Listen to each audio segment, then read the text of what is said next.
Good morning and happy Tuesday. Thank you for being here. I wanted to jump on really quick today to talk a little bit about perfectionism. So I posted a poll in the group yesterday about if you struggle with perfectionist or the all or nothing mindset type way of thinking.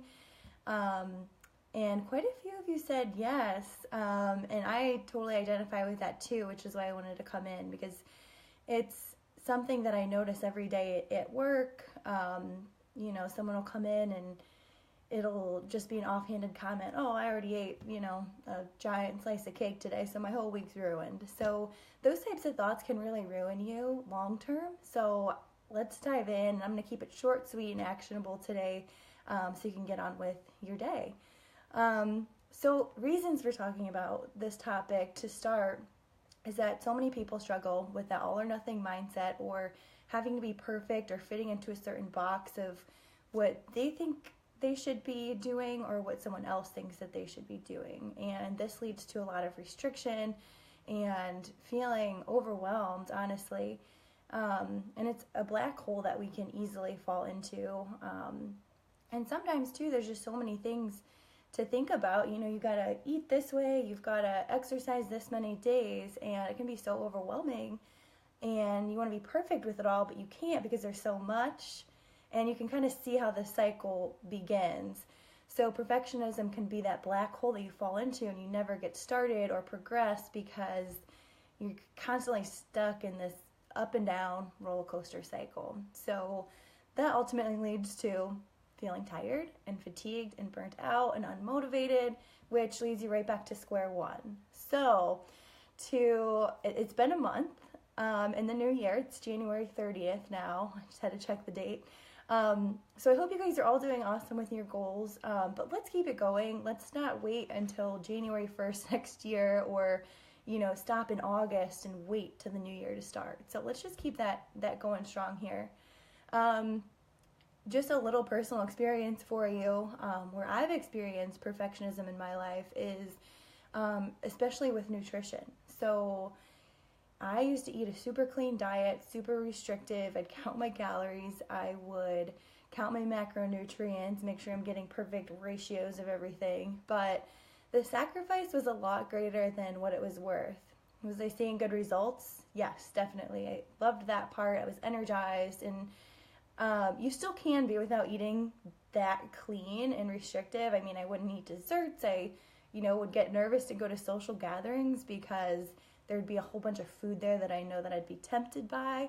So this, you can kind of start to see that that's an unhealthy way of thinking about food, and, an unhealthy relationship with food. And this can also happen with fitness as well, just as easily. But ultimately that led me to jump from diet to diet, and, my dial was always turned up to 10 and I was being super strict. So that fatigue ultimately set in, and I'd get burned out, and I'd be, done and take a break for a couple weeks. And after that, I'd find the next best thing, and there goes that roller coaster. So if you guys feel like that, there's some easy ways to kind of shift our perspective into more of a positive way and not such a perfectionist way. And hopefully it would give you more freedom and more space to really act and live the way that you want to live without feeling restrictive, but also being healthy at the same time. So common mistakes is that we work off of motivation only. So what that means is that we get that big burst, like you feel it when the new year comes around, you have that fresh start. That's your motivation to get moving. But ultimately that motivation wears off. So and a lot of times that's external too, like you're working towards something, or you're getting in shape for a wedding or a big event or something. But just working purely off that motivation only doesn't last super long. So you want to kind of find it internally of, I feel energized when I work out, or I feel stronger when I'm consistent. Things like that come internally that really pay off long term. Second, and I talk about this dial, when you have it turned up to 10 out of 10, and you're going 100% all the time, super strict clean eating, or working out every day and working yourself into the ground, That's dangerous. So think about sprinting at 100% of your maximum. You're not going to make it very long. So kind of compare that to your habits when you think about it in the grand scheme of things. And kind of turn that dial down to, a 7 or 8. Hi, whoever just jumped on. I can't see it yet.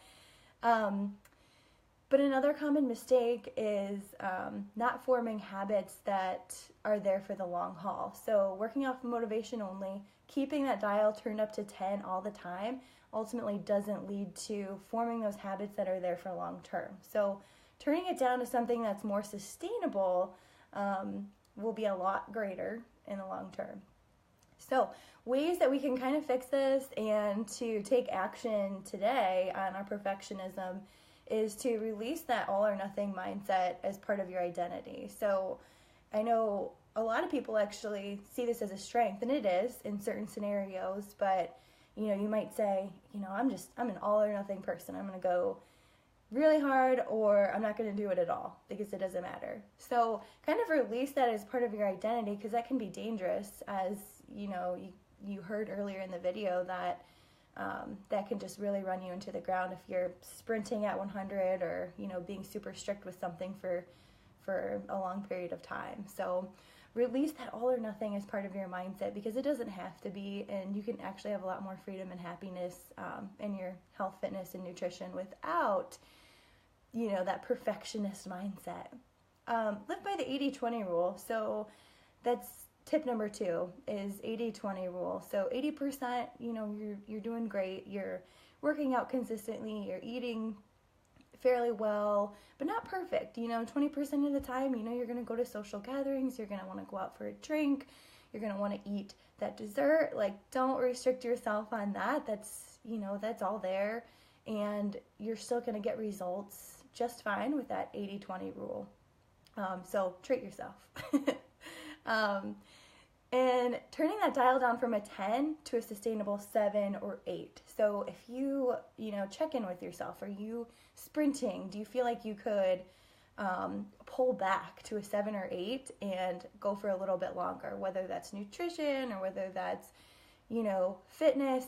Give yourself a break when you need to and figure out what you need at that point in time. If you're not feeling up to working out, you're not feeling great that day, give yourself a break and get back at it the next day. It's not about being perfect. It's about being just better than the previous day, better than the previous week, better than the previous month. So kind of put it into perspective of that, and you'll be just fine. And my last tip number 4, would be to just focus on the small things you do each day. So just to break it down into a more of an actionable and manageable way to think about your goals and perfectionism. Say you want to eat organic, but maybe you haven't started yet because you're like, oh, there's so many different foods and it's going to be so expensive to switch. And I'm not recommending this by any means, but just an example. Try one thing at a time. Just start buying your apples organic, and then a couple weeks later start buying your bananas organic, or things like that. So just start small. Start one at a time. Be better than you were the week before. Another one that I recently changed personally for myself recently was coffee. So just drinking it from more pure source, or purely sourced coffee beans rather than some cheap coffee from the grocery store. So if it's something that you're doing each day and you can make it a little bit better, that's going to pay off in the long term. So maybe think about something small that you are consistently doing each day that you can kind of reevaluate and maybe make it just a little bit better.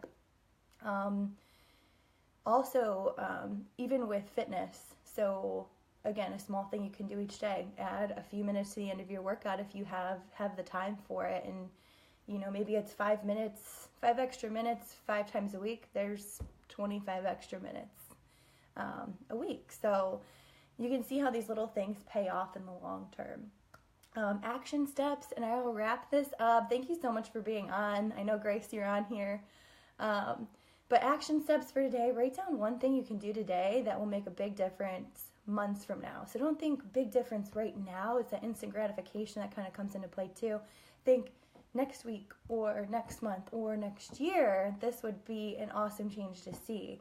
So write down that one thing that you can do, and just one, because like I said, we can get overwhelmed by all the things and try and be perfectionists. So don't hold too tight to that identity. Write down one thing you can do and do it, okay? So that's my challenge for you today, and that's all I have. So thanks so much for being on, Grace, and I hope everyone else gets a chance to watch this, and I'll be checking in with you guys soon. Have a great day.